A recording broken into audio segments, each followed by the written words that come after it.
2023 and 2024 was the lowest stretch of my adult life, except maybe the canon event of September, October, November 2021, which apparently everybody had a canon event in that time. Correct me if I'm wrong. But anyway, 2023, 2024, not catastrophic, but quietly everything was falling apart all at the same time. It was a version of me that not many people saw. It was a version that I definitely didn't film. It was a 2-year period where there were multiple collapses and rebuilds all happening at the same time as each other. But here are the headlines. 30. Injured. Working 2 jobs I didn't like, actually. Relationships that pull me backwards. Failing YouTube channel. Still living at home. Not enough time to sleep. That was my reality. Fast forward to now. 32. Physically fitter. Leaner.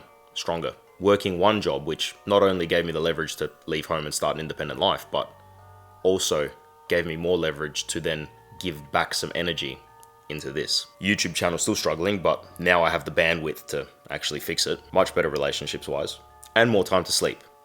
This is reality now. The change didn't happen by accident.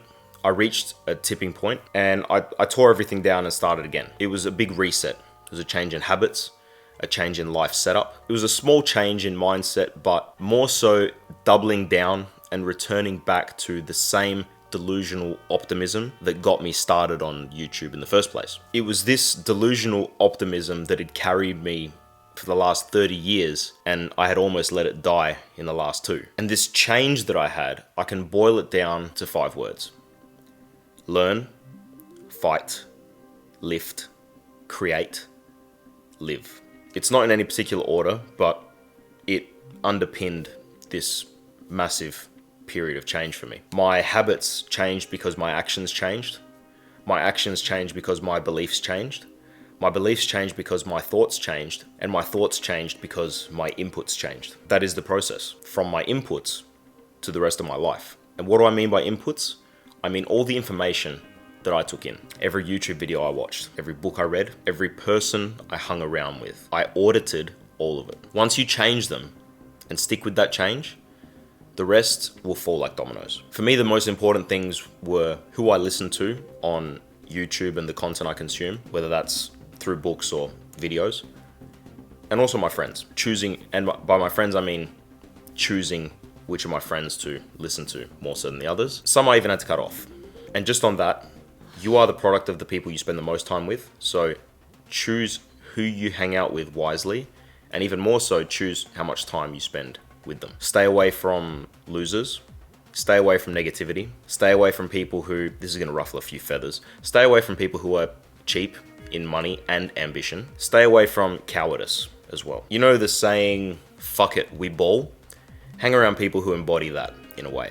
A good way, I should say. Hang around people who see everything around us that we call life and say, I want more. Hang around people that look at your potential and then push you to become even greater. That is what I invite you to do. So I audited all of my inputs, and that is how I learned. Next is to fight. Now, boxing is definitely a part of this, but I want to take it further than that. Life is a fight.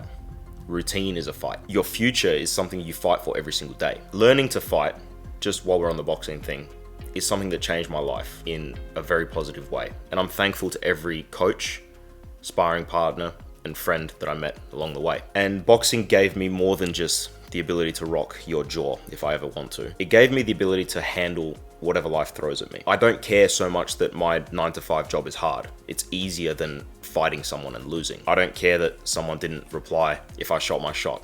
It's easier than fighting and losing. By the way, that last one, I had to make it up. They always reply. My point is, the stresses that cripple the average person are suddenly not so bad when you've been through worse. And I don't just mean in boxing itself, I mean all kinds of stress. I had to personally train clients at 10 p.m. in a crowded, noisy gym when I was still concussed from sparring earlier that evening, and then go home and make a YouTube video, and then wake up the next morning at 5 a.m. to open the coffee shop I worked at, to then have someone yell at me because I had to make their soy milk latte at 97 degrees 4 times. And I did that for 4 months straight, uploading a video every single day, I think. And that was what gave my channel the big breakthrough, which got me from like 60 subscribers to 40,000. Compared to all that though, the stresses I face nowadays, almost nothing. I thankfully have hardened myself by choosing the difficult things on purpose. And now as a result, I feel I can handle so much more. So when I say to fight, of course, learning how to fight is actually very good, but it's about staying in the fight that is your life. Fighting is about staying the course towards the goals that you set for yourself, even if your family, friends, neighbors, and whoever else are telling you to stop and relax and take a break. It's about pushing for a goal that only you can see, regardless of what anybody says to you. So when I say fighting and learning to fight changed my life, I mean way more than just in the boxing ring. Lifting also changed my life. Whether I was playing football professionally or boxing as a hobby, I always was lifting in the gym. It's the one constant that has spanned my adult years, and I've never stopped doing it. I always lift. I love it. It's like leveling myself up in real life, like a video game character. When you think about it, life is a game. You have stats, you have abilities, you have a ranking in this hierarchy that we're in, whether you like it or not. And the weights themselves, they don't lie. They're cold, hard numbers. Either you lift them or you don't. There's no story, no excuses, no politics, just yes or no. And if you lift for long enough and consistently enough, sooner or later, you can lift the heavier ones too. Over the years, however, I've become very particular about how I lift. I have a specific body shape I'm aiming for. And to be honest, I'm quite anxious about doing certain lifts that I think will distort or throw off that body shape. And by that, I mean like building muscle in places that I don't want to build muscle, because I lift to serve my performance on the football pitch, sometimes in the boxing ring, life in general. And people don't always like that. For example, I tell someone I don't want to get too top heavy because I would like having a low center of gravity for football. And they say stuff like, bro, you're not even big enough to be selective and pick and choose yet. And to quote my favorite ancient Australian proverb, tough shit.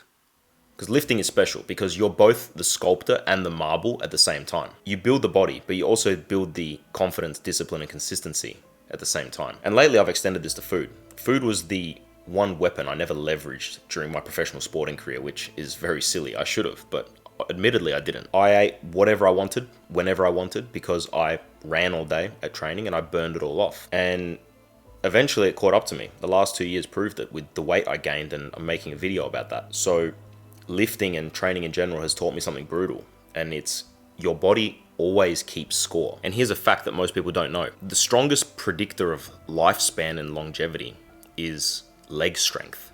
Having strong legs keeps you alive. It's not cardio, it's not supplements, it's not genetics, it's leg strength. So if you don't already lift, then start lifting. It'll change your body, your mind, and also delay the day that you die. Next, we've got creation. So now we're up to create. If your life isn't exactly where you want it to be, this section applies to you. If I didn't create, you wouldn't be watching this right now. Creation is probably the thing that I'm most grateful to my past self for. The version of me who put his phone on a tripod, recorded himself speaking for 1.5 minutes, overthought it for 3 days, and then finally hit the upload button. He changed my life, and I owe him everything. Creation is a vehicle that can open the possible pathways for your future in a way that nothing else can. Whether you create for fun or for business, the moment you publish something, the internet's forever, remember, you immortalize yourself. You become a part of the digital world instead of just consuming it. And yes,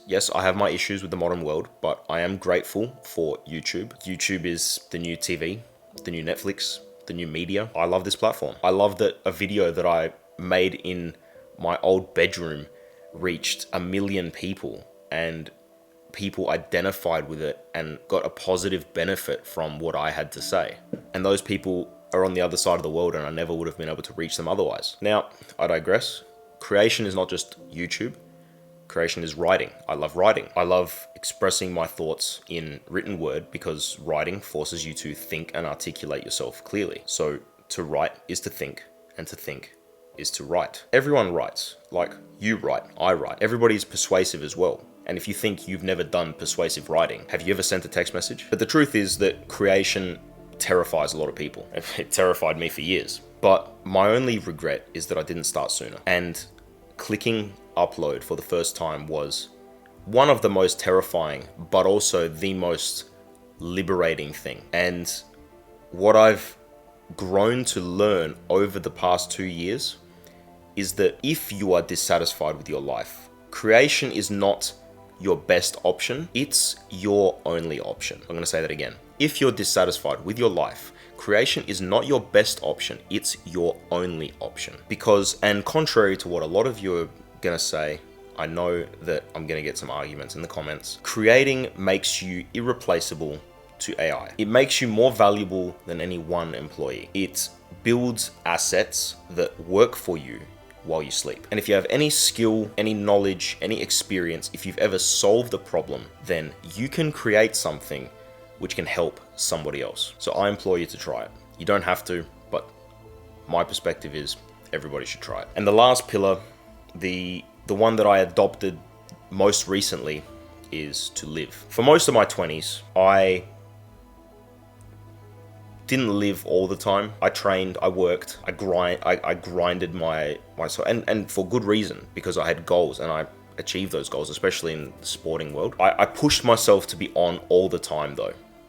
And there are some things that I probably didn't do enough of. And I'm not talking about like hedonistic things like partying and whatever. I mean, taking other risks, going outside, hanging out with friends. When I stayed up late at home for the same amount of time anyway, I might as well have been out with friends, like stuff like that. It means doing something fun that makes you forget your phone exists. It means speaking to that girl, right? It means booking the flight.